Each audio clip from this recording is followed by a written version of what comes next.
हो गई, ये देखिए एग्जैक्ट मैंने एरो इसलिए लगाए आपको पता चल जाए ये रिवर्स हो गई है। जब खरीदी थी सीजीएस डेबिट था, वापस की सीजीएस क्रेडिट,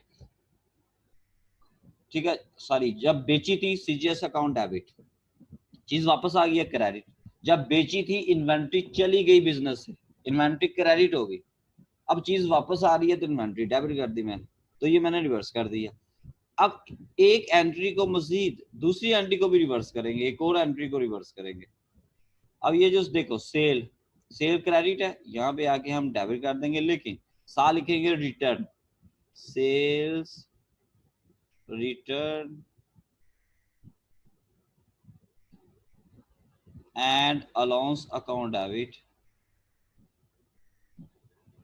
और यहाँ पे अकाउंट रिसीवेबल, ये हो गया क्रेडिट। यानी जो ऑलरेडी जिसको मैं हाईलाइट करने लगा ये दोनों एंट्री रिटर्न की हैं, ये वाली एंट्री, ये दोनों एंट्री रिटर्न की हैं। सेल्स रिटर्न की दो एंट्रीज पास होती हैं परपेचुअल में, क्योंकि जब सेल की थी, सेल है ना, परपेचुअल एंट्री सिस्टम में सेल जब का लफ्ज जब भी आ जाए दो एंट्री पास होंगी, चाहे वो सेल रिटर्न है फिर भी दो एंट्रीज हैं, चाहे वो गुड सेल की है फिर भी दो एंट्रीज है। तो जिन एरिया को मैंने हाईलाइट किया हुआ है ये सेल्स रिटर्न की एंट्रीज है परपेचुअल एंट्री सिस्टम। ठीक हो गया। अब यहाँ पे आ जाए पीरियोडिक, पीरियोडिक इन्वेंट्री सिस्टम में जब हम चीज सेल करते तो एक ही एंट्री पास करते थे, आपको याद है, अकाउंट रिसीवेबल या cash to sales.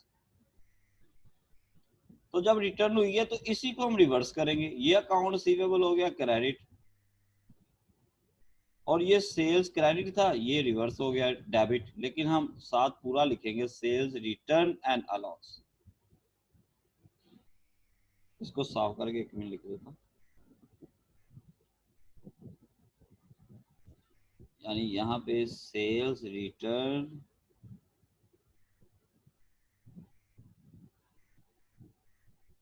And allowance account debit और अकाउंट रिसीवेबल अकाउंट, यानी जिस एरिया को मैं हाईलाइट करने जा रहा हूँ दैट इज द रिटर्न। ये ऊपर इसलिए मैंने एंट्रीज लिखी थी ताकि ये समझाया जा सके कि ये बेटा आपने एंट्रीज याद रखनी है। परपेचुअल एंट्री सिस्टम में, पीरियोडिक इन्वेंट्री सिस्टम में से रिटर्न की क्या एंट्रीज पास है, ये से रिटर्न एंड अलाउंस की एंट्रीज हैं जो नीचे मैंने लिखी हुई हैं, और ऊपर मैंने यहाँ पे परचेज रिटर्न एंड अलाउंस को हाईलाइट कर दिया। तो ये आपके पास ये सारा सिस्टम है। किस्सा मुख्तसर ये कि परचेज रिटर्न की एक एक एंट्रीज दोनों सिस्टम में पास होगी और से रिटर्न की दो दो एंट्रीज पास होंगी। ठीक है। अच्छा, अभी यहाँ पे बात नहीं हुई, एक और चीज भी आपको समझाना मकसद है जो अजाफी चीजें हैं।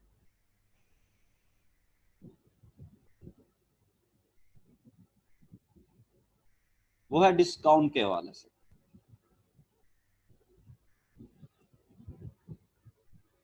डिस्काउंट,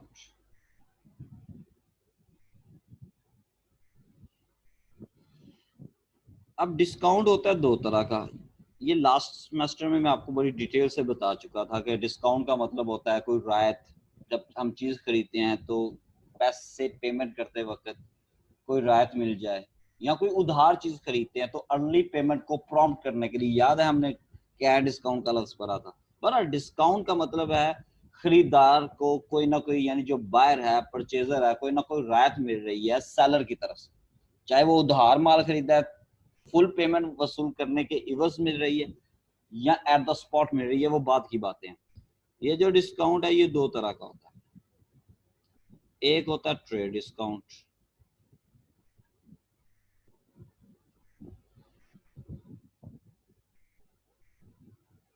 और एक होता है कैश डिस्काउंट।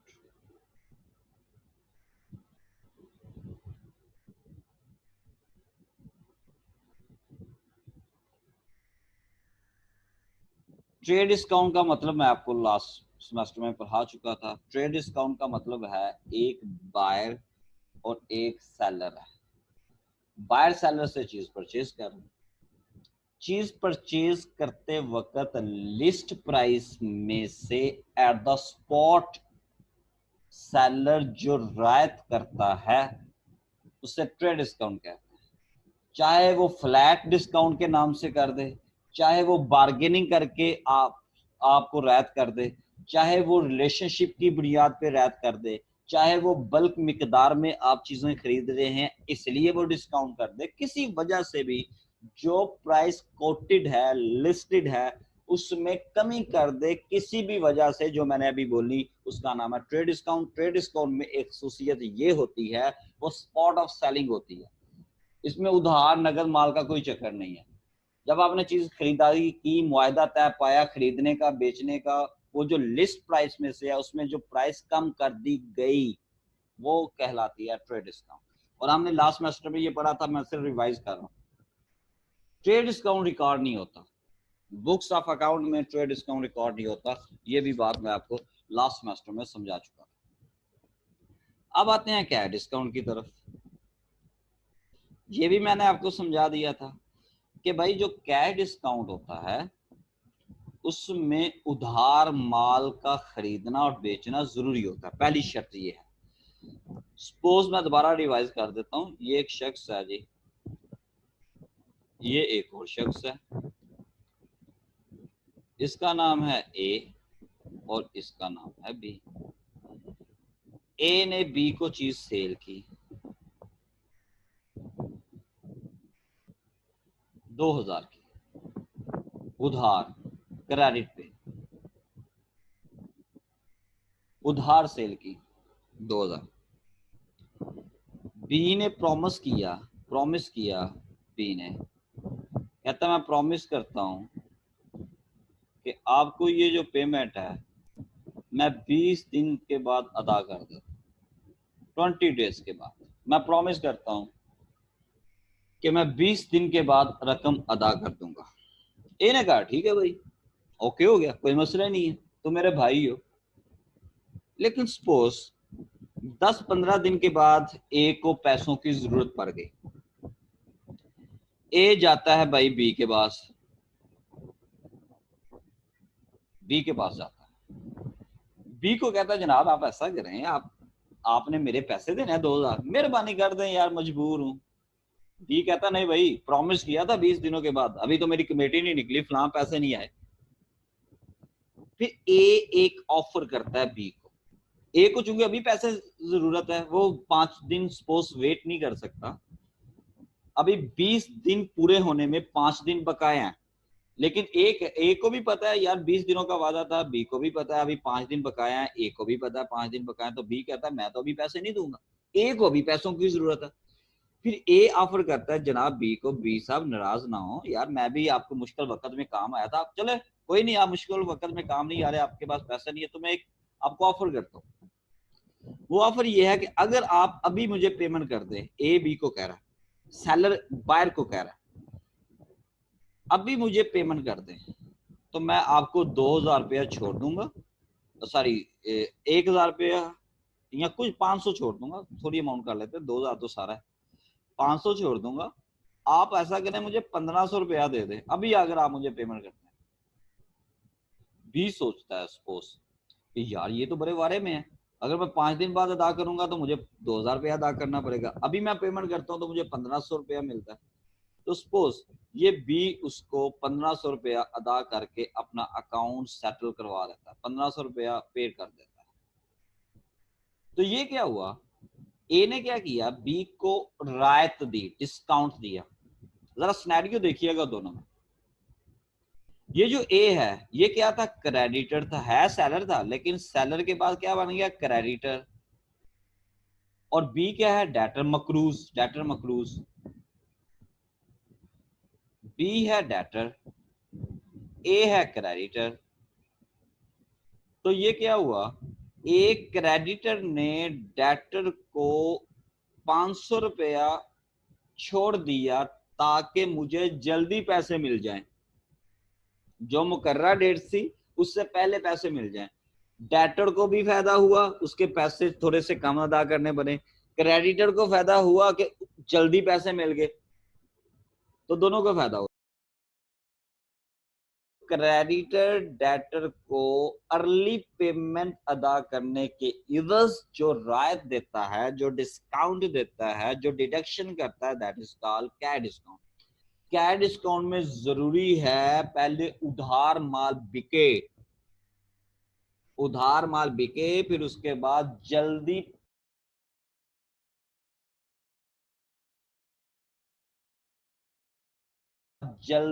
पेमेंट के इवज ऑफर किया जाए।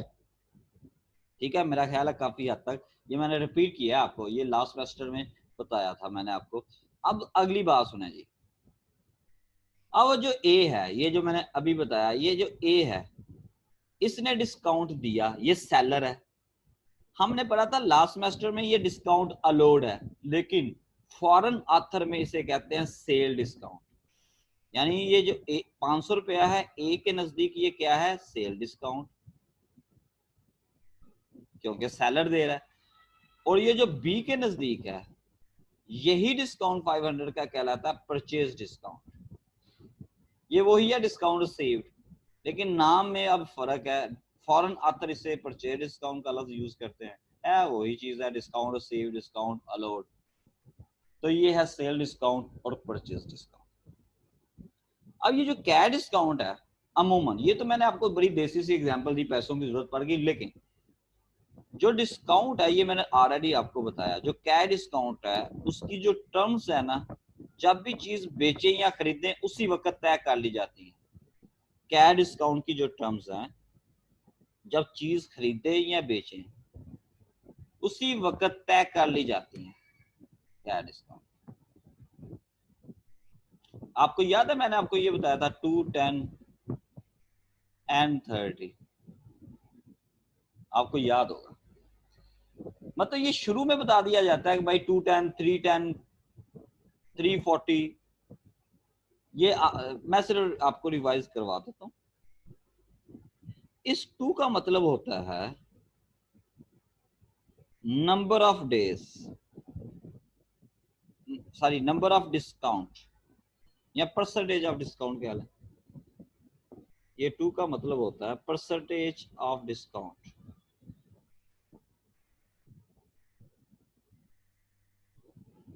इस जो 10 है इसका मतलब होता है number of days, number of days of discount period.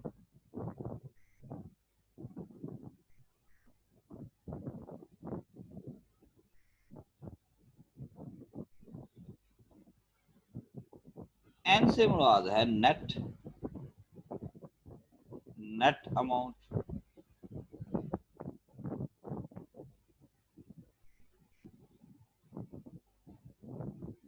ये जो 30 है इसका मतलब होता है क्रेडिट लिमिट।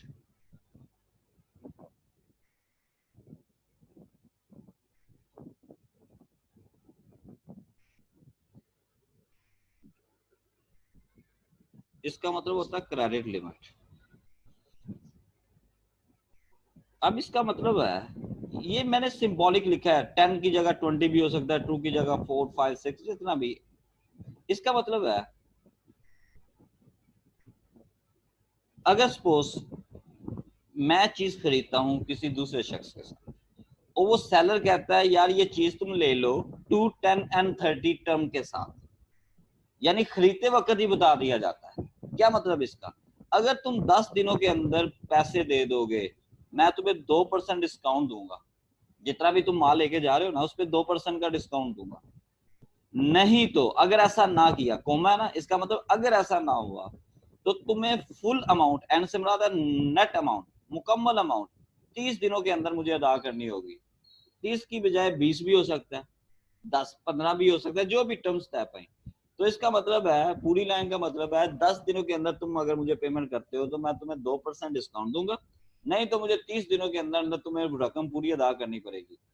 दूसरे अल्फाज में कह लो, मैं तुम्हें 30 दिनों के लिए उधार दे रहा हूं, लेकिन अगर तुम मुझे 10 दिनों के अंदर पैसे दे दोगे मैं तुम्हें 2% छोड़ दूंगा। तो कैश डिस्काउंट की इस तरह की टर्म्स साथ ही मेंशन हो जाते हैं जब आप माल खरीदते हैं, यानी आपको शुरू में ही पता चल जाता है कि मुझे डिस्काउंट कितना मिलेगा अगर मैं पेमेंट करता हूं जल्दी।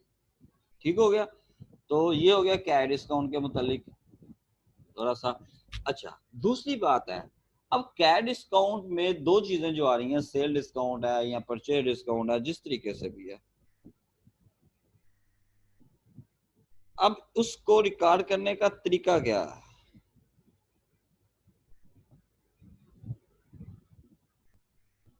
यानी ये जो डिस्काउंट है इसको हम किस तरीके से रिकॉर्ड कर सकते हैं, अगली बात अब ये हमने पढ़नी है।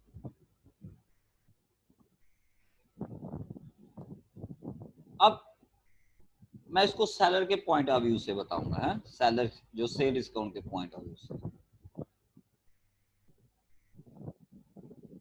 जो डिस्काउंट है कैश डिस्काउंट, इसको रिकॉर्ड करने के दो तरीके हैं।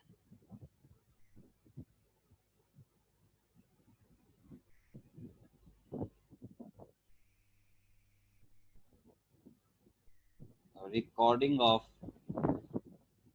कैश डिस्काउंट,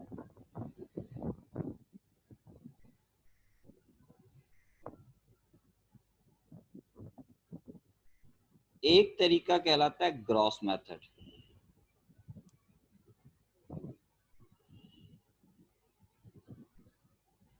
एक तरीका कहलाता है ग्रॉस मेथड, दूसरा तरीका कहलाता है नेट मेथड।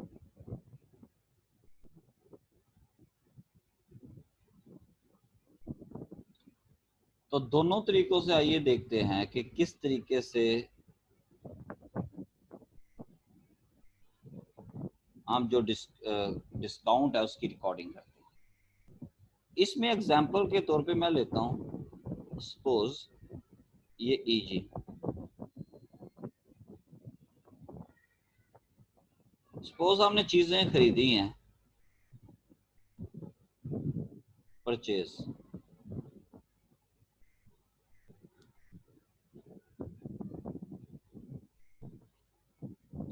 $5,000 की, और हमें डिस्काउंट जो टर्म है वो हमें साथ ही बता दी गई, उधार खरीदी है। याद रहे, कैश डिस्काउंट में उधार का लेन देन जरूरी है, तभी जाके तो ऑफर होगी ना कि जल्दी पैसे दे दो। डिस्काउंट टर्म है वही 2, 10 एंड 30, लेकिन ये चेंज भी हो सकती है। सपोज ये एग्जांपल है। आइए देखते हैं ग्रॉस मेथड और नेट मेथड में एंट्रीज क्या। लो जी, ये जो पहला कॉलम होगा वो ग्रॉस मेथड है, कैश डिस्काउंट का ग्रॉस मेथड किस तरह रिकॉर्ड होता है, और नेट मेथड। तो सबसे पहले परचेज की एंट्री, जब हम खरीदेंगे उस पर कोई इंपैक्ट नहीं है, खरीदारी वाली एंट्री पे कोई इंपैक्ट नहीं है, मतलब डेबिट क्रेडिट के वाले से बात करो। ये जो मेथड है ये अमाउंट पे अफेक्ट करता है, डेबिट क्रेडिट पे कोई इतना मसला नहीं है। पहली एंट्री की बात करो, मतलब पहली एंट्री सपोज हम परचेज की करें, हमें कहा गया परचेज की गई, परचेज, परचेज ऑफ इन्वेंटरी।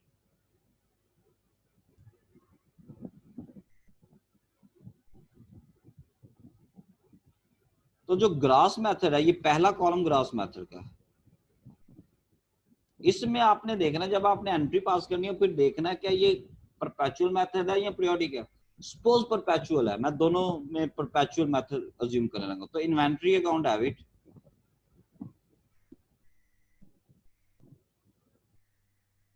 और अकाउंट पेबल, उधार खरीदना जरूरी है इस अकाउंट।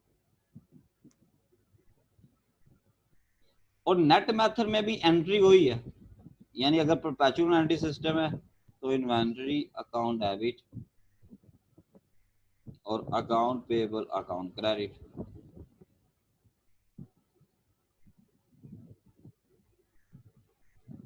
अच्छा, लेकिन अमाउंट में फर्क है। अगर देखिए जो ग्रॉस मेथड है, ये जो पहला कॉलम ग्रॉस मेथड के ऊपर मैंने लिखा हुआ, ये जो ग्रॉस मेथड में है ये कहता है इसमें फुल अमाउंट से एंट्री पास करनी है, जितने की हमने चीज खरीदी है, जिस तरह अमूमन हम करते हैं, पिछले सेमेस्टर में भी हम इसी तरह करते थे। लेकिन जो नेट मेथड है इसमें कहा जाता है कि आपने जो डिस्काउंट ऑफर किया गया वो पहले ही माइनस कर लेना, यानी उसको पहले ही माइनस कर लेना है आपने। अभी चूंकि हमने डिस्काउंट चाहे अवेल किया है या नहीं किया, डिस्काउंट अभी लिया है या नहीं लिया, उसको पहले ही डिडक्ट कर लो, नेट मेथड ये कहता है। वो किस तरीके से, अब देखिए ऊपर देखिए, अगर 5,000 की चीज है, 2% हमें ऑफर किया गया, तो 2% माइनस कर दे इसमें से, बकाया अमाउंट जो है वो नेट मेथड में जो एंट्री पास करेंगे उसमें लिखी जाएगी। किस तरीके से, मैं यहाँ पे करता हूँ, ये देखिए ये है 5,000, 5,000 में से 5,000 का 2% लेकर माइनस करना है, 2% डिस्काउंट है, ये 2%। या दूसरा तरीका ये है कि 5,000 का 98% ले लें, फिर भी वही अमाउंट, यानी जो डिस्काउंट ऑफर किया गया है वो जो लिस्ट प्राइस में से उसमें से माइनस करके अमाउंट लिखनी है नेट मेथड में। अब इसको यहाँ पे 5,000 मल्टीप्लाई बाय 0.98, मैं दूसरे वाला तरीका देखो 4,900 जी,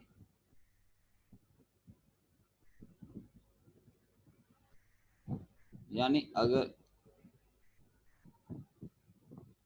अगर मैं यहाँ इसके तहत एंट्री पास करूं तो 4,900 और यहाँ पे भी 4,900।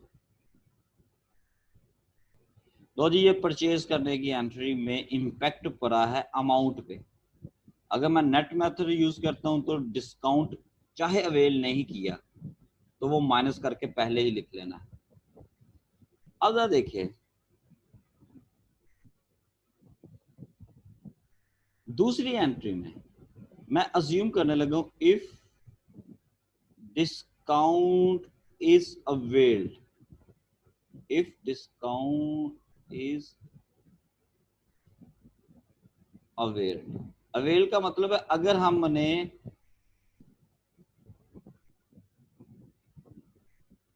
इफ डिस्काउंट इज अवेल्ड, ये है परचेज ऑफ इन्वेंट्री की।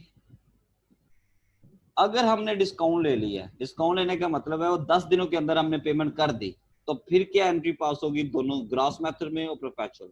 अब जरा देखें, ये अकाउंट पेबल हमने क्रेडिट किया था, अब हमने पेमेंट कर रहे हैं, डिस्काउंट अवेल करने का मतलब है हम पेमेंट कर रहे हैं 10 दिनों के अंदर, तो जिम्मेदारी तो पहले खत्म हुई ना, पहले तो ये बात देखे ना, जितने भी पेमेंट की है जिम्मेदारी खत्म हुई अकाउंट पेबल।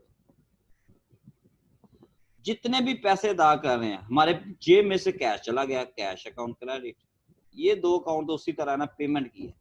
अब हम डिस्काउंट ले रहे हैं, तो जिस तरह हम लिखते थे डिस्काउंट रिसीव्ड, अब हम लिखेंगे क्योंकि ये परचेजर ले रहा है तो हम लिखेंगे परचेज डिस्काउंट। डिस्काउंट रिसीव का मतलब परचेज डिस्काउंट है, डिस्काउंट अलाउड का मतलब है सेल डिस्काउंट इस बुक में, याद रखना आपने।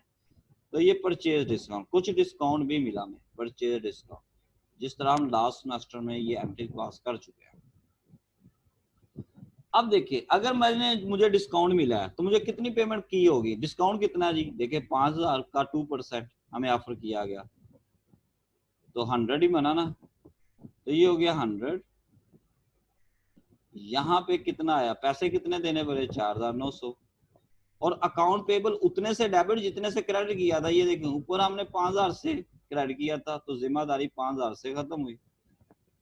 लो जी इस तरह ये डेबिट क्रेडिट वापस। अब इसमें देखिएगा नेट मेथड में डिस्काउंट ऑलरेडी हमने माइनस कर दिया था, ये देखिए माइनस करके 4,900 लिखा। अब जरा देखिए इसमें क्या है, अकाउंट पेबल अकाउंट डेबिट, पैसे दे दिए जिम्मेदारी खत्म, और कैश अकाउंट क्रेडिट। लेकिन यहाँ पे देखिए अकाउंट पेबल जो क्रेडिट किए थे, इस जिसको मैं हाईलाइट करने लगा हूँ, ये 4,900 से क्रेडिट किए थे, अब डेबिट भी 4,900 से होंगे। इधर जो कि दूसरे मेथड में यहाँ देखे हमने क्रेडिट किए थे 5,000 से, डेबिट भी 5,000 किया हमने। इसी तरह ये देखिए अकाउंट पेबल डेबिट 4,900 से और कैश अकाउंट क्रेडिट 4,900। लो जी कहानी खत्म बस। यानी आपने परचेज डिस्काउंट का लफ्ज यूज नहीं करना नेट मेथड में, वो ऑलरेडी माइनस हो चुका है पहली एंट्री में। तो अब देखिए अगर बिल फर्ज, अब दूसरा मैं एक और सिनेरियो यहाँ पे अज्यूम करने लगा, बिल फर्ज अगर हमने डिस्काउंट अवेल ना करते, तो यहाँ पे मैं लिखने लगा number 3 scenario, number 3, if discount is not availed,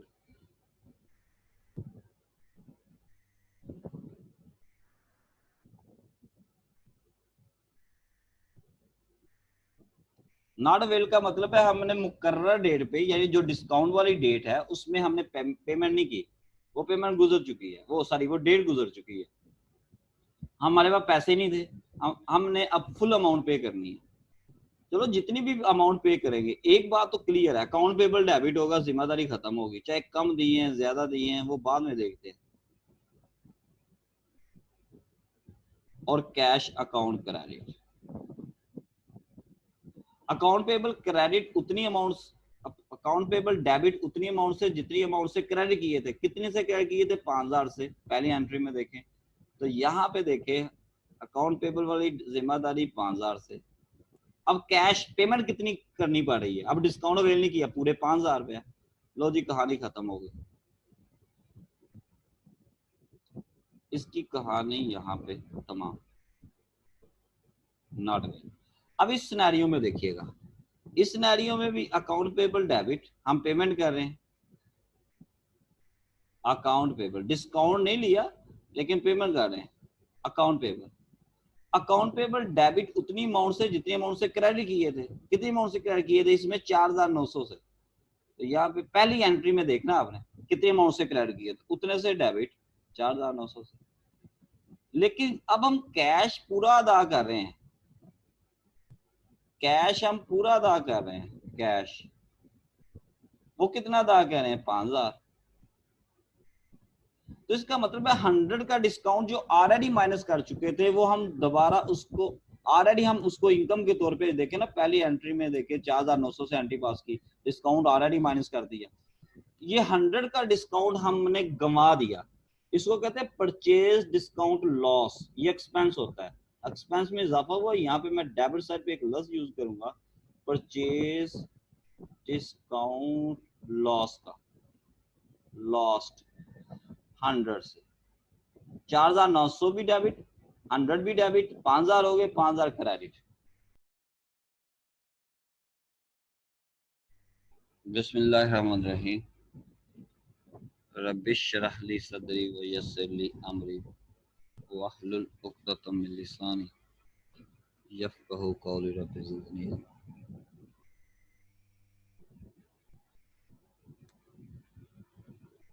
dear students, हम डिस्कस कर रहे थे मर्चेंडाइजिंग एक्टिविटीज और उसके हमने 2-3 क्वेश्चन किए थे।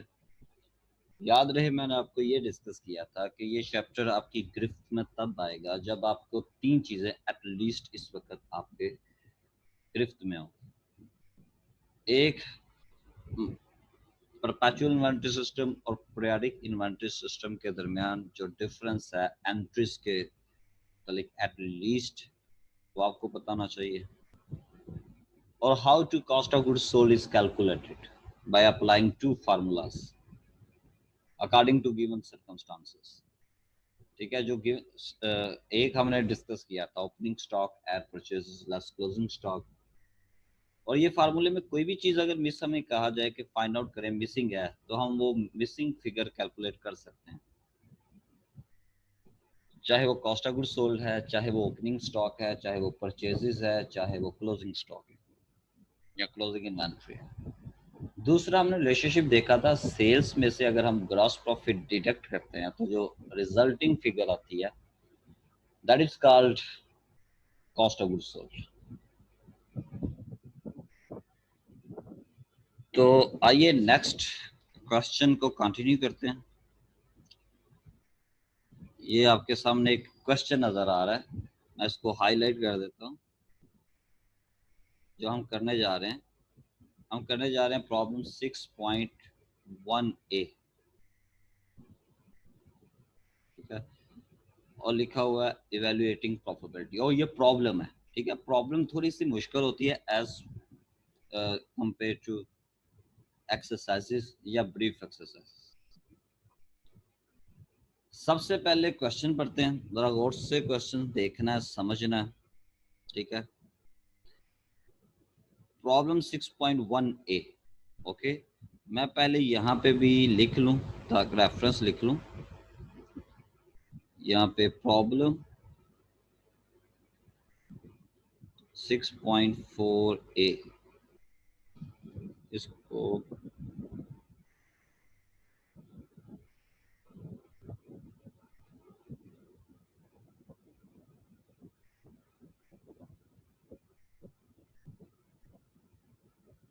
6.1 ए,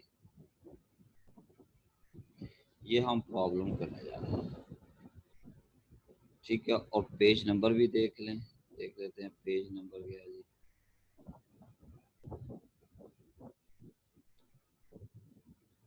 275 पेज पे है ये।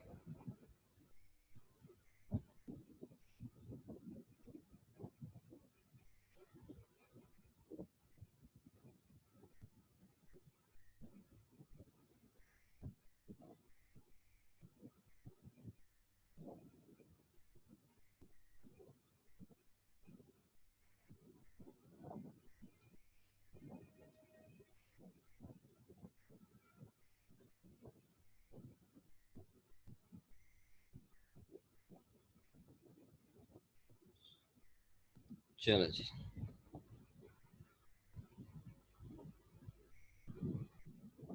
ये आपके सामने आ रहे हैं नजर जी। प्रॉब्लम 6.1 कहता है Claypool hardware is only hardware store. ये हार्डवेयर स्टोर है in a remote area. Remote area दूर दराज इलाके हैं ऑफ नॉर्थन मिनेसोटा। ये कनाडा की एक रियासत है, इलाका है मिनेसोटा। वहां पे ये क्ले पूल हार्डवेयर काम करता है।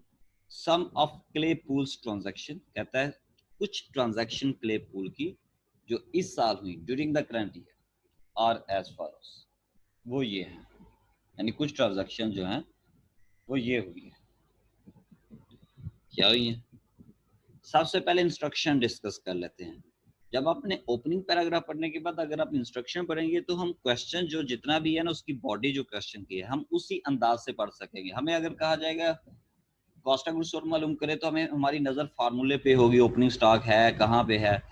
तो पहले इंस्ट्रक्शन पढ़ लेते हैं। इंस्ट्रक्शन में नंबर ए लिखा हुआ है, फिर क्वेश्चन पढ़ते हैं। ठीक है, इंस्ट्रक्शन में लिखा हुआ prepare general entries to record this transaction and events in the accounting records of Claypool hardware.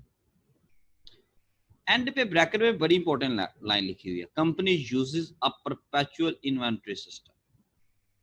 Company perpetual inventory system अगर यूज करती है तो इन ट्रांजैक्शन की एंट्रीज पास करे। लिखा हुआ है जनरल एंट्रीज, ये आपको मैं हाईलाइट कर रहा हूं। जनरल एंट्री पास करे क्ले पूल की बुक में। अगर कंपनी क्या करती है, परपेचुअल इन्वेंटरी सिस्टम यूज करती है तो आप चलो पहले ये कर लेते हैं फिर बाकी मेन ये है कि आपने जनरल एंट्रीज पास करनी है।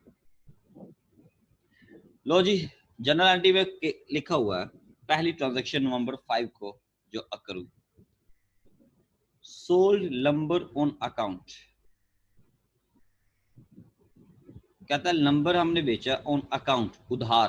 किसको बेचा? To Bemidji construction.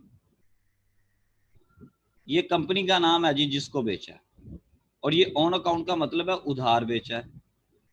जिसको बेचा उसका नाम लिखा हुआ है। कितने का बेचा? 13,390 का बेचा। The inventory subsidiary laser shows the cost. Cost कितनी है? 9,105। यानी इसका मतलब है जो चीज 9,105 की है वो 13,390 में बेची है। क्योंकि परपेचुअल इन्वेंट्री सिस्टम के तहत हमने एंट्रीज पास करनी है, तो जब भी सेल होगी तो दो एंट्रीज पास होंगी। एक कॉस्ट अपनी लागत को रिकॉर्ड करना है, मैं बार बार ये रिपीट कर रहा हूँ। 9,105 से एक एंट्री पास होगी कॉस्ट ऑफ गुड्स सोल्ड की, और एक सेल की एंट्री पास होगी उधार। तो आइए देखते हैं नवंबर 5 को दो एंट्री पास करते हैं जी। मैं यहाँ पे वैसे करने लगा हूँ, लेकिन आपने जब आपने करना है तो याद रहे आपने जनरल जनरल बनाना है। तो पहले कंपनी का नाम क्लेपूल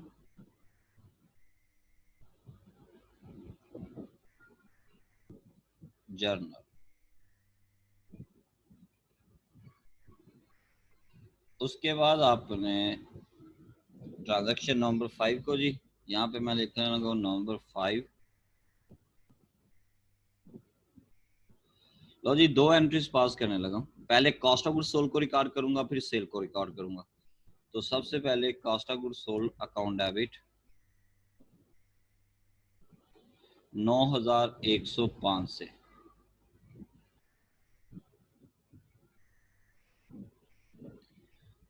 और इन्वेंट्री अकाउंट क्रेडिट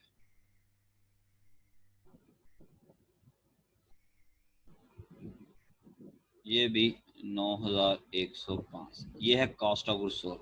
नरेशन क्या होगी? Cost of goods sold is recorded, recognized, recorded, जिस तरीके से मर्जी आप लिखें। लो जी, एक कॉस्ट ऑफ गुड्स सोल्ड को रिकॉर्ड करने की एंट्री हमने पास कर ली। अब दूसरी सेल की एंट्री पास हो गई। तो सेल कितने की है? 9105 की चीज 13390 की सेल की है। ठीक है, तो सेल उधार की है ऑन अकाउंट, तो account receivable account debit date same होगी। Account receivable account debit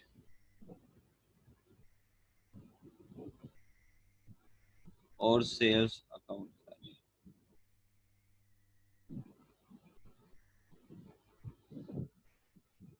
13390।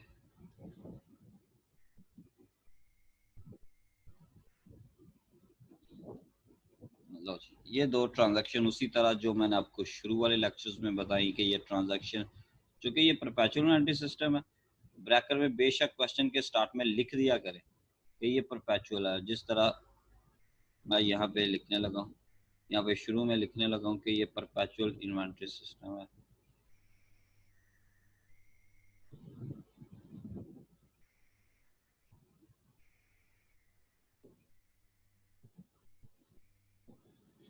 लो जी, ये ट्रांजैक्शन हो गई एक।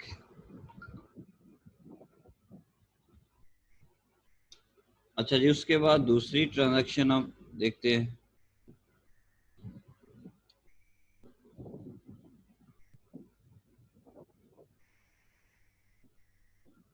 दूसरी ट्रांजैक्शन कहता है नवंबर 9 को ही, नवंबर 9 परचेज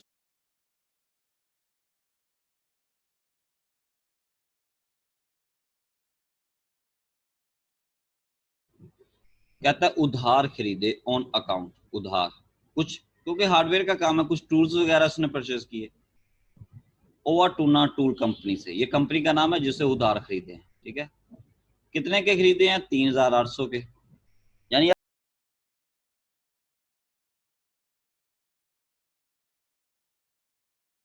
अब परचेजेस हुई है। तो आपको पता है जब चीजें खरीदी जाएं तो परपेचुअल इन्वेंट्री सिस्टम में इन्वेंट्री को एज एन एसेट के तौर पे रिकॉर्ड करते हैं। तो ये होगा नवंबर 9 को, यहाँ पे डेट लिखूंगा मैं, नवंबर 9, इन्वेंट्री अकाउंट डेबिट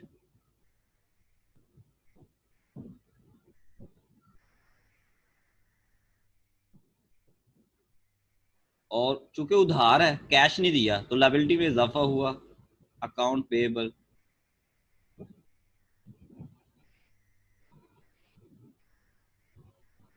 कितने की परचेज की? 3800 की। तो यहाँ पे मैं लिख देता हूँ 3800।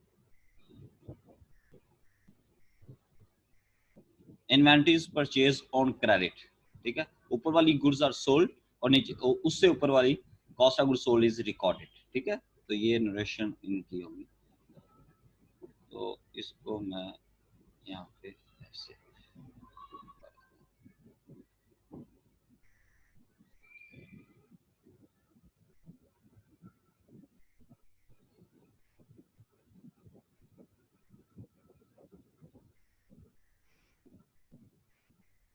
अच्छा जी, उसके बाद दिसंबर 5 को ट्रांजैक्शन क्या हुई? Collected in cash. Collected in cash का मतलब, कलेक्ट का मतलब है पैसे, मतलब आना, कलेक्शन होना, इन कैश यानी कैश की कलेक्शन की।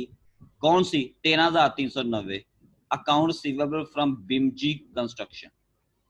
ये बिमजी कौन है? जिससे हमने, देखो ये पहली ट्रांजैक्शन जिसको हमने चीज उधार बेची थी ना, उसने अब हमें पैसे दिसंबर 5 को दे दिए, यानी दिसंबर 5 को वो पैसे हमें वसूल हुए हैं जिनकी चीज हमने नवंबर 5 को बेची थी। ये वाले मैं आपको बताता हूँ, ये ऊपर वाली ट्रांजैक्शन में देखें, ये मैं हाईलाइट करता हूँ एरिया, यहाँ पे ये वाले पैसे जो उधार थे ना, ये हमें मिल गए हैं, कलेक्शन हो गई है। तो पैसे आए दिसंबर 5 को। तो यहाँ पे मैं डेट लिखूंगा,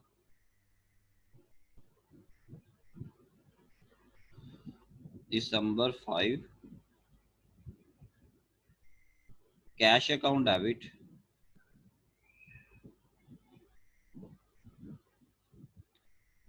और अकाउंट रिसीवेबल अकाउंट क्रेडिट। 13,390।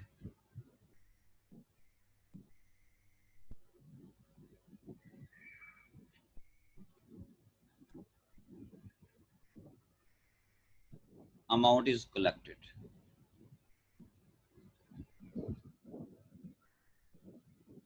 ये है दिसंबर 5। अब दिसंबर 9 को क्या हुआ? पेड 3,800 ओट।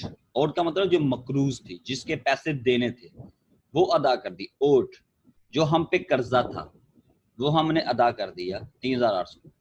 कर्जा कौन सा? जिससे याद है, जिससे पिछली ट्रांजैक्शन में देखो नवंबर 9 को हमने उधार चीजें खरीदी थी 3,800 की।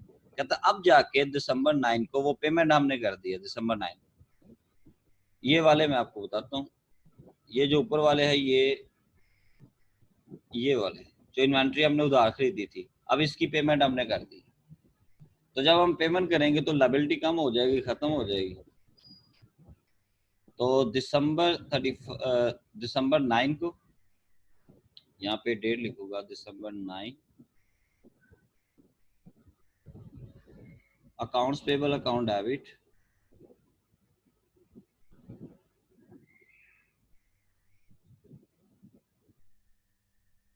और cash account credit 3,800।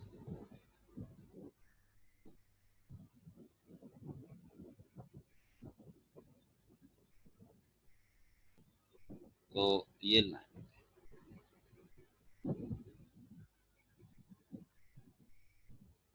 Last transaction discuss करते हैं दिसंबर 31।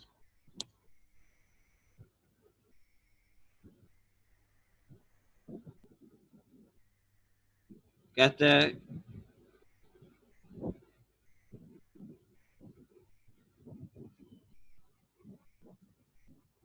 क्ले, जरा गौर से ये लाइन सुननी है जरा, ठीक है। क्ले पूल्स पर्सोनल, पर्सोनल कहते हैं एम्प्लॉइज को, ठीक है। कहता है इस कंपनी के जो एम्प्लॉइज हैं काउंटेड, काउंटेड का मतलब गिनी, the inventory on hand, inventory गिनी, काउंट की। और आपको पता है परपेचुअल इन्वेंट्री सिस्टम में भी इन्वेंट्री गिनी जाती है, मैंने आपको बताया, इसलिए ताकि श्रिंकेज को रिकॉर्ड किया जा सके, ताकि जो अकाउंटिंग रिकॉर्ड है और जो एक्चुअल सिचुएशन है, जो फिजिकल रिकॉर्ड है, उनको मैच किया जा सके। इन्वेंट्री गिनी, क्लेपूल पर्सोनल ने inventory Guinea and determine it's cost, और इन्वेंट्री की कॉस्ट है 1,82,080। जब गिनी तो 1,82,080। सुनिएगा, द अकाउंटिंग रिकॉर्ड, जबकि अकाउंटिंग के मुताबिक जो हम रिकॉर्ड कर रहे थे उसके मुताबिक हो एवर इंडिकेट, ये जाहिर किया इन्वेंट्री ऑफ 1,83,790। यानी जो अकाउंटिंग रिकॉर्ड के मुताबिक है, जो रिकॉर्ड के मुताबिक है, वो इन्वेंट्री है 1,83,790, जबकि गिनी वो बनी है 1,82,080। And a cost, and a cost, cost of goods sold, ये है CGS.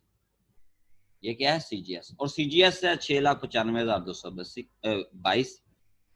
Physical count of inventory, physical count कहता है जो हमने चीजें गिनी वाज ऑब्जर्व्ड, उसको ऑब्जर्व किया by the company auditor and is considered correct. यानी गिनने में कोई गलती नहीं हुई। ये नहीं हो सकता कि हमने चीजें गिनी तो उसमें गलती हो सकती है, नहीं, गिनी सही है हमने। रिकॉर्ड कह रहा है कि आपकी इन्वेंट्री है 1,83,790, जबकि फिजिकल जो सिचुएशन है, यानी जो काउंटिंग की है, तो उसमें इन्वेंट्री कम निकली है 1,82,080। तो मैंने आपको बताया था फिजिकल रिकॉर्ड, फिजिकल रिकॉर्ड और अकाउंटिंग रिकॉर्ड के दरमियान जब फर्क आ जाए हम इसको श्रिंकेज कहते हैं, और श्रिंकेज को रिकॉर्ड करना है। इन दोनों का जो डिफरेंस होगा वो श्रिंकेज होगा। और श्रिंकेज की एंट्री मैंने आपको एंड में करवाई थी, अगर याद है तो मैं आपको दोबारा दिखा देता हूँ, अगर नहीं है तो आपने लेक्चर तैयार किया होगा। मैं अगर इसको दिखाता हूँ यहाँ, ये देखिएगा एंड पे, टू रिकॉर्ड द श्रिंकेज, पहला जो कॉलम है cost of goods sold account debit और इन्वेंट्री अकाउंट क्रेडिट, यानी जो सेल करने की सीजीएस वाली एंट्री है ना, वही श्रिंकेज को रिकॉर्ड करने की एंट्री। तो श्रिंकेज बेटा तभी होता है जब ये लाइन लिखी हो ना, जिस तरह ये लिखी हुई है कि भाई अकाउंटिंग रिकॉर्ड्स में फर्क आ गया और जब गिनी तो वो कुछ और थी, तो उसको हम श्रिंकेज कहते हैं। और श्रिंकेज दिसंबर 31 को जाके हम रिकॉर्ड करेंगे। तो यहाँ पे देखिएगा दिसंबर 31 यहाँ पे लिखा, श्रिंकेज की एंट्री वही है कॉस्ट ऑफ गुड सोल्ड वाली। तो कॉस्ट ऑफ गुड सोल्ड पूरा लिखना है अपने, मैं यहाँ मुख्तसर लिखने लगा हूँ, ठीक है। कॉस्ट ऑफ गुड सोल्ड पूरा, सीजीएस से मुराद है cost of good sold, account debit और इन्वेंटरी अकाउंट क्रेडिट।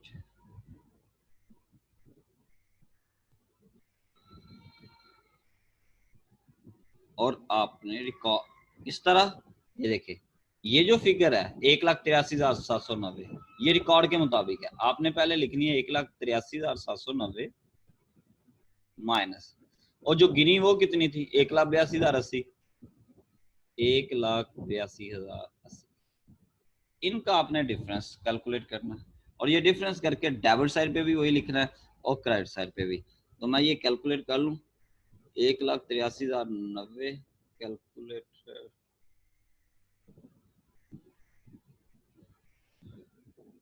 1,83,790 माइनस 1,82,080, तो ये आ गया 1,710। तो यहाँ पे 1,710, 1,710, लो जी ये हो गया ए जूस। ये हमने किया इस क्वेश्चन का ए पार्ट। मैं यहाँ पे लिख भी देता हूँ, ये ए पार्ट है। पार्ट का रेफरेंस देना बहुत जरूरी है, ए पार्ट, ठीक है, ताकि पता चल जाए हमें। ये एंट्रीज उसने कहा था, हमने एंट्री पास कर ली। अब वो कह रहा है ये पार्ट है। दूसरा पार्ट में क्या कह रहा है, बी में कह रहा है prepare a partial income statement, prepare a partial income statement, income statement बनाओ जिसमें ग्रॉस प्रॉफिट पता चले, showing the companies gross profit, यानी हमने ग्रॉस प्रॉफिट फाइंड आउट करना है। नेट सेल, सेल दी हुई है हमें 1,00,000। तो आपके ये इनकम स्टेटमेंट मतलब पार्शियल इनकम स्टेटमेंट का मतलब है मुकम्मल स्टेटमेंट नहीं बनानी, सिर्फ ग्रॉस प्रॉफिट।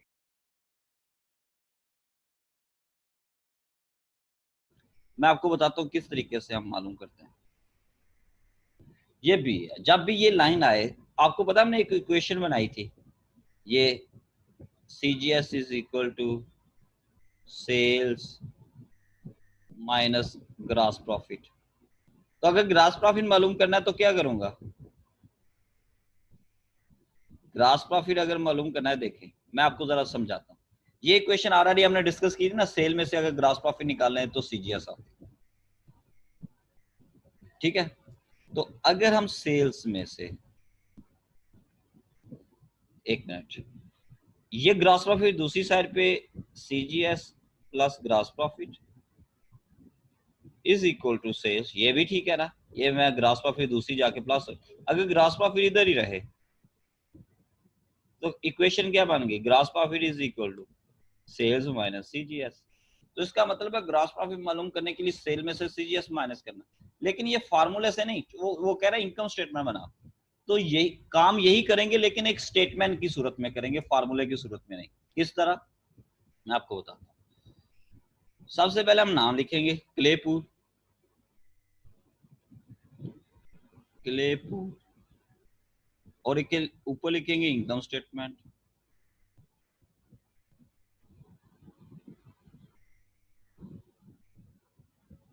और फिर लिखेंगे फॉर द ईयर। जिस तरह ट्रेडिंग का प्रॉफिट है लास्ट अकाउंट में लिखते हैं for the year ended on. अब उसने नहीं बताया कौन सा ईयर है, तो हम यहाँ हमने क्या करना है, सेल में से CGS माइनस करना है तो ग्रॉस प्रॉफिट आ जाएगा। तो यहाँ पे मैं लिखूंगा सबसे पहले sales,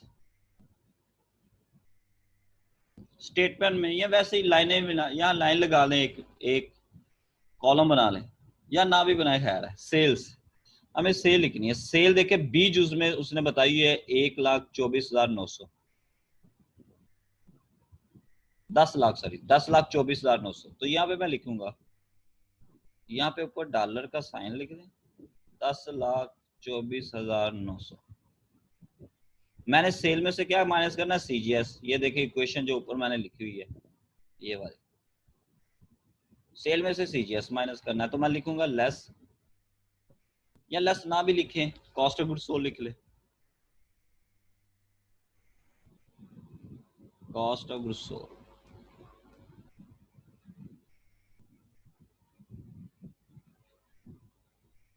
cost of goods sold की फिगर भी क्वेश्चन में दी हुई है, यहाँ पे देखें, ये दिसंबर 31 में देखें, मैं दोबारा लाइन पर हूँ, दिसंबर 31 वाली, जहां पे मेरा ये कर्सर मूव कर रहा है। Claypool personnel counted the inventory guinea on hand and determined its cost to be, ये हो गया। Counting record however indicate inventory of 1 lakh and a cost of goods sold, लिखा हुआ ना एंड पे कॉस्ट 6,95,222। तो ये cost of goods sold question में, मैं इसको अभी ब्रैकेट में लिखने लगा, मैं बताता हूँ 6,95,222 प्लस, प्लस क्यों बेटा, ये जो दिसंबर 31 में ये जो कॉस्ट ऑफ गुड्स सोल्ड दी हुई है ये श्रिंकेज से पहले है। मुझे किस तरीके से पता चला, क्योंकि उन्होंने जब एंड पे इन्वेंट्री गिनी, काउंट की, तो इन्वेंट्री थी 1,82,080 और कॉस्ट ऑफ गुड्स सोल्ड थी 6,95,200 उस वक्त। लेकिन इसके बाद जाके हमने दोनों के डिफरेंस से श्रिंकेज भी रिकॉर्ड किया, लेकिन वो श्रिंकेज इस सीजीएस का हिस्सा नहीं है, क्योंकि वो बाद में जाके रिकॉर्ड हो रहा है। जिस वक्त इन्वेंट्री गिनी उस वक्त तो डिफरेंस आ रहा था। अब देखिए डिफरेंस आने के बाद हमने ये श्रिंकेज को रिकॉर्ड किया, ये वाली, ये 1,710। तो मेरा कहने का मतलब है ये 1,710 कॉस्ट ऑफ गुड्स सोल्ड में ऐड होगा, क्योंकि इसकी वजह से सीजीएस डेबिट हो रही है। ये देखें यहाँ पे देखिए सीजीएस डेबिट हो रही है 1,710 से। तो ये जो ऊपर वाली सीजीएस है ये ऑलरेडी इंक्लूड है 9,105, ये सारा कुछ शामिल करके उसने बताया था। टोटल जो सीजीएस है हमारे पास सारा टोटल करके 6,95,222, और अभी श्रिंकेज की एंट्री पास नहीं की थी हमने, ठीक है। तो वो अभी हमने चूंकि श्रिंकेज की एंट्री पास की जिसमें सीजीएस डेबिट है, डेबिट का मतलब इंक्रीज हो रहा है, तो मैंने यहाँ पे ऐड कर दिया। ये श्रिंकेज ऐड नहीं था, ये पॉइंट याद रखना है, ये अक्सर स्टूडेंट पॉइंट भूल जाते हैं, ये इसको ऐड करना 1,710। तो इसको मैं ऐड करूंगा और कैलकुलेटर मुझे यूज करने दें।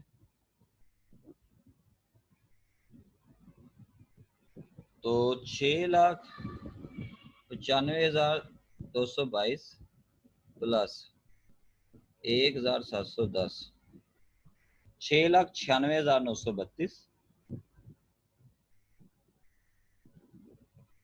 6,96,932, इसको माइनस, माइनस करने का मतलब है आप ब्रैकेट्स लगा दें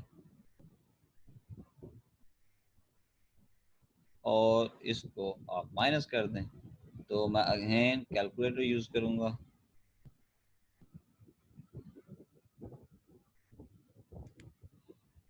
ये माइनस में इसलिए आ रहा है कि मैंने पहले छोटी में बड़ी, हालांकि बड़ी अमाउंट में से छोटी अमाउंट माइनस करनी थी, मैंने कहा दोबारा क्या लिखें, असल में ये पॉजिटिव फिगर है। 3,27,968, 3,27,968। लो जी, ये दो पार्ट ही हमने करने थे, तीसरा पार्ट हमने नहीं करना, तो ये मैं इसको भी हाईलाइट कर देता हूँ। ये हमने दो पार्ट किए, ए और बी। ए में जनरल एंट्री था परपेचुअल इन्वेंटरी सिस्टम के तहत, और बी में था कि ग्रॉस प्रॉफिट मालूम करें स्टेटमेंट बनाकर। तो हमने स्टेटमेंट बना के ग्रॉस प्रॉफिट मालूम कर लिया, और ये ग्रॉस प्रॉफिट है, यहाँ पे लिख भी लें, ये ग्रॉस प्रॉफिट है।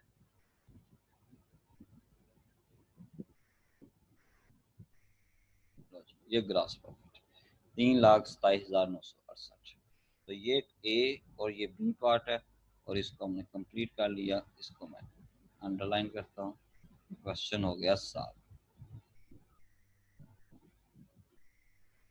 अब अपने घर से जो मुझे असाइनमेंट जब आप सबमिट करवाएंगे शाम तक, तो आपने ये जो क्वेश्चन है यहाँ पे प्रॉब्लम 6.1a, इसी का पार्ट आपने करना है 6.2b, यानी ये ए प्रॉब्लम है 6.1, 6.1b सेट जो है यानी सेम नंबर लेकिन सेट बी आपने घर से करना, ठीक है। अभी हम नेक्स्ट क्वेश्चन की तरफ मूव होते हैं।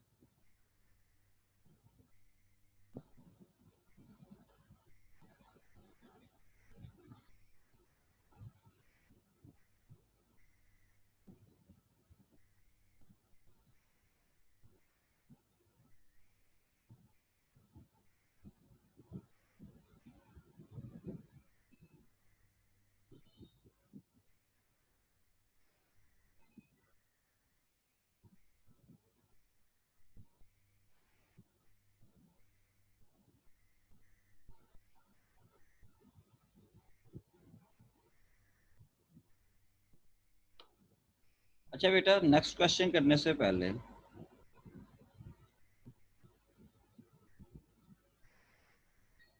एक दो चीजें आपने और देखनी है, मतलब अजाफी देखनी है, मतलब कुछ और ट्रांजैक्शन भी आ सकती हैं, उनके मुतालिक भी थोड़ा सा हम डिस्कस कर लेते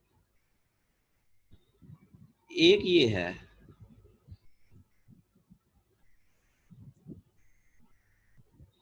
अगर क्वेश्चन में परचेजेस रिटर्न का जिक्र आ जाए,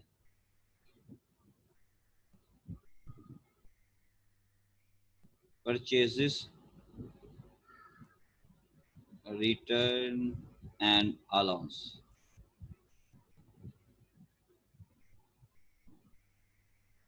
इसको किस तरीके से डील करना पहले ये डिस्कस कर लेते हैं, और फिर सेल्स रिटर्न एंड अलाउंस, दोनों system, perpetual and periodic system, इसकी ट्रांजैक्शन क्या होंगी, इसको किस तरीके से डील हम करते हैं।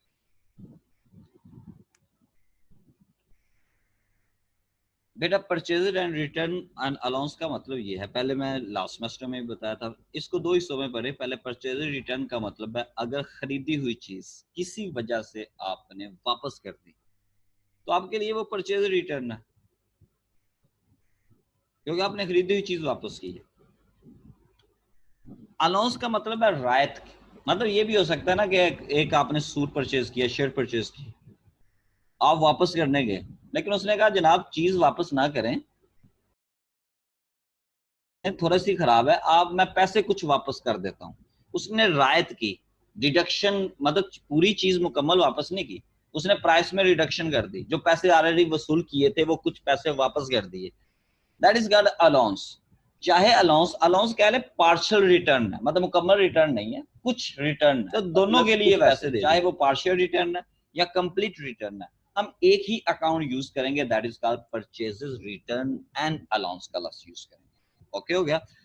अच्छा जी, आइए देखते हैं इसको किस तरीके से हैंडल करते हैं। ये है परपेचुअल इन्वेंटरी सिस्टम,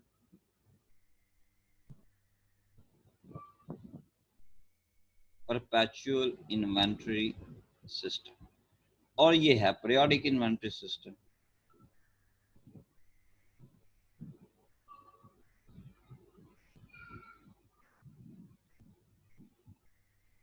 अच्छा जी, परपेचुअल इन्वेंटरी सिस्टम में जब चीज खरीदी थी, मैं पहले खरीदने की एंट्री आपको समझा दूं, बाद में मैं इसको रेज कर दूंगा, ठीक है।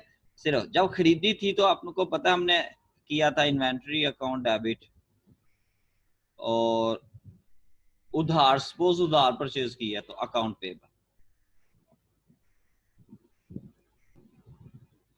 ऐसे ही था। और इसमें हमने एंट्री क्या पास की थी जब खरीदी थी, तो परचेजेस एक्सपेंस अकाउंट डेबिट और inventory account credit, sorry account payable account credit,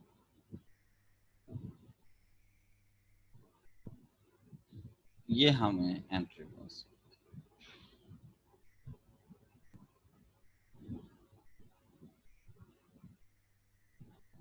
अब चीज हम वापस कर रहे हैं,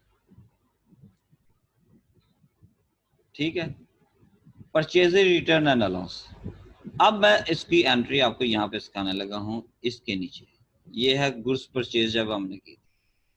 अब जब चीजें वापस कर दी हैं तो अकाउंट पेबल वाली लायबिलिटी होगी खत्म, ये होगी डेबिट, क्योंकि चीज वापस कर दिया, पैसे उस बंदे को थोड़ी देने हैं, जितने की चीज वापस कर दी है उतने पैसे अब हम उस बंदे को नहीं देने, लायबिलिटी कम हो गई उतने से।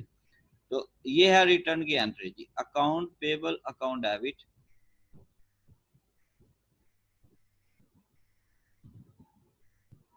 और ये जो इन्वेंट्री है ये कम हो गई, ये इन्वेंट्री बिजनेस से चली गई, यानी जो ऊपर वाली एंट्री है उसको रिवर्स कर दें, इन्वेंट्री अकाउंट क्रेडिट, चीज वापस कर गई है, इन्वेंट्री चली गई।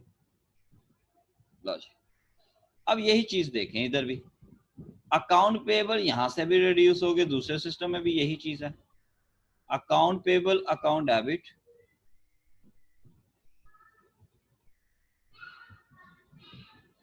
और परचेज, ये जो परचेजेज है इसको क्रेडिट करने की जगह हम लफ्ज यूज करते हैं परचेज रिटर्न एंड अलाउंस। यहाँ पे purchases return and allowance, A double O की जगह मैं यहाँ पे लिखने लगा हूँ A double O, purchase return and allowance. ये जो सेकंड नंबर पे जिसको मैं हाईलाइट करने लगा हूँ that is called purchase return की एंट्री, इसको याद रखिएगा। अगर परपेचुअल इन्वेंटरी सिस्टम है तो ये एंट्री है, अगर पीरियोडिक इन्वेंटरी सिस्टम है तो सिर्फ क्रेडिट, अकाउंट पेबल डेबिट होने ही होने हैं दोनों system.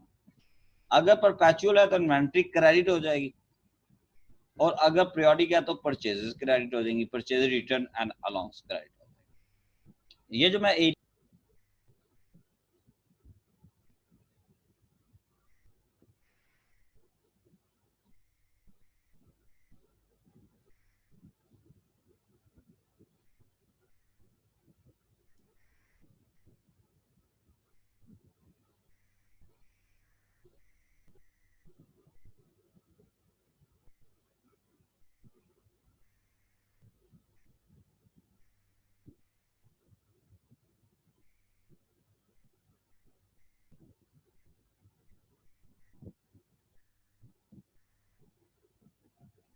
Sales return and allowance,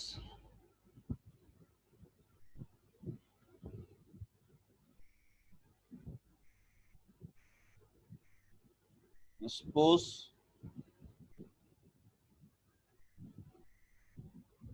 ये एक शख्स है, यहाँ पे भी शख्स है,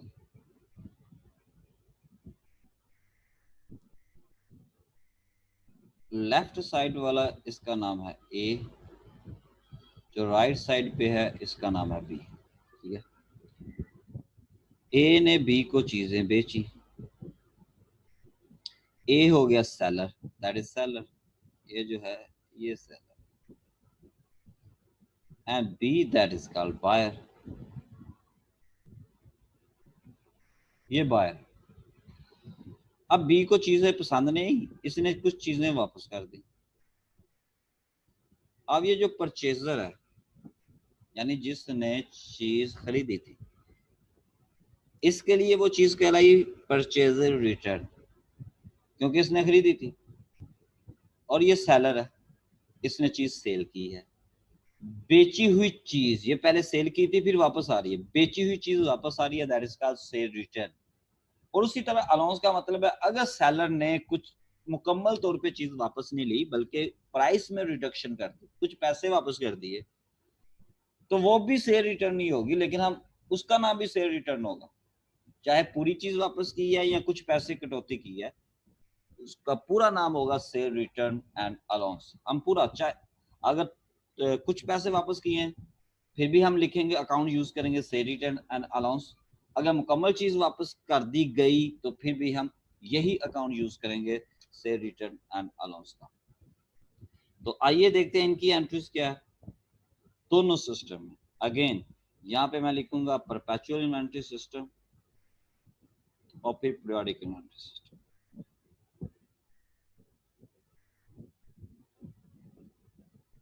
परपेचुअल इन्वेंटरी सिस्टम और यहाँ पे पीरियोडिक इन्वेंटरी सिस्टम।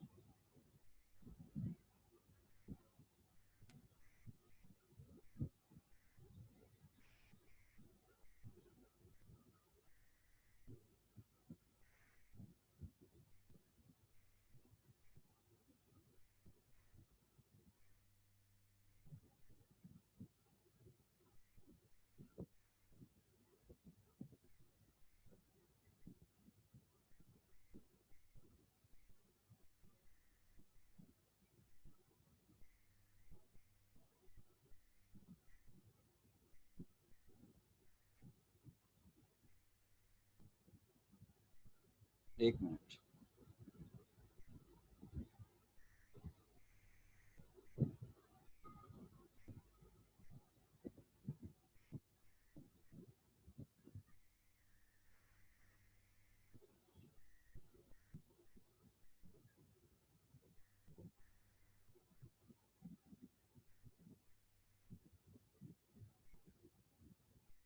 एक मिनट बेटा, एक मिनट।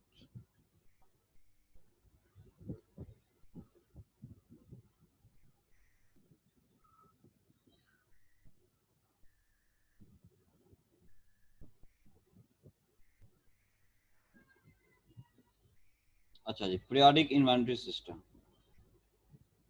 इन दोनों सिस्टम में एंट्रीज क्या होंगी? Cell return. एंट्री समय से पहले जब हमने खरीदी थी फिर क्या एंट्री पास की थी, फिर समझना बहुत जरूरी, ये फिर समझना आसान हो जाता है।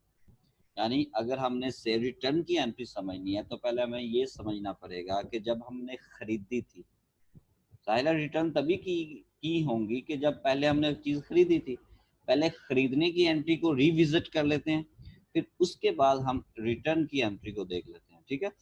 परपेचुअल इन्वेंटरी सिस्टम में जब खरीदी थी तो कितनी एंट्री पास की थी? 2 एंट्रीज, आपको याद, अभी मैंने आपको करवाई। Cost of goods sold account debit और इन्वेंटरी अकाउंट क्रेडिट।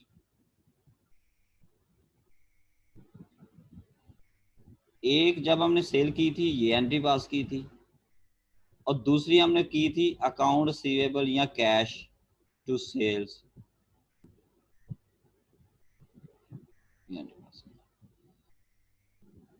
अब हम चीज वापस कर चीज वापस आ रही है, ठीक है, गुड्स वापस आ रही हैं।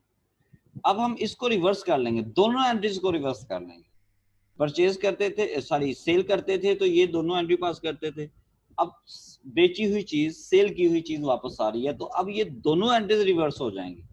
यानी ये जो है पहले नंबर पे ये सीजीएस हो जाएगी क्रेडिट, यहाँ पे cost of goods sold account credit, क्योंकि चीज वापस कर दी है।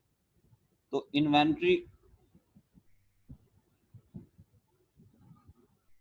इन्वेंट्री हमारे पास वापस आ गई क्योंकि सेलर है, इन्वेंट्री में इजाफा हुआ, चीज वापस हमारे पास आ गई, इन हो गई इन्वेंट्री अकाउंट आ गई।